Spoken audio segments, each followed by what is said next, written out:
بسم اللہ الرحمن الرحیم۔ السلام علیکم پیارے ناظرین، شعبان کا مہینہ سب کو مبارک ہو۔ رمضان کی آمد کے لیے سب نے تیاریاں کر رکھی ہوں گی، تیاریاں چل رہی ہوں گی۔ تو رمضان سے ریلیٹڈ ہی ہمارا آج کا جو ٹاپک ہے وہ ہے کہ رمضان میں قرآن پڑھنا افضل ہے یا کہ نماز پڑھنا۔ رمضان میں دن کو قرآن پڑھنا افضل ہے یا کہ نفلی نماز۔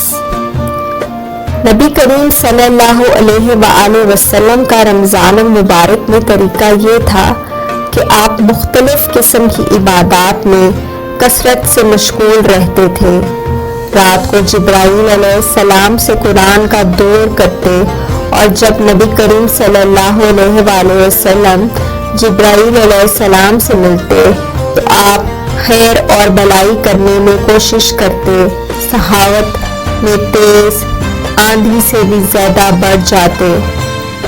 آپ رمضان میں زیادہ سے زیادہ سخاوت، صدقہ، خیرات، احسان، تلاوت قرآن، نماز، ذکر و اذکار اور اعتکاف کا اہتمام فرماتے۔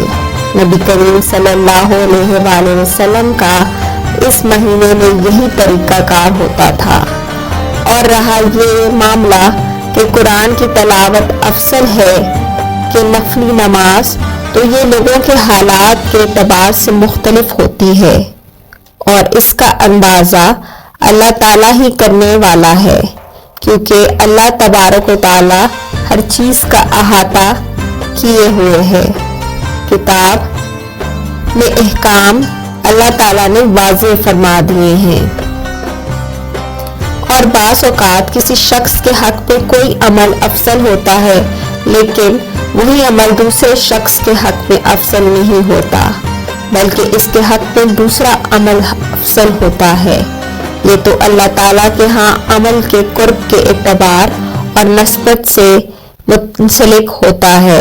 بعض لوگ نوافل سے متاثر ہوتے ہیں اور اس میں خوش و خرم رہتے ہیں۔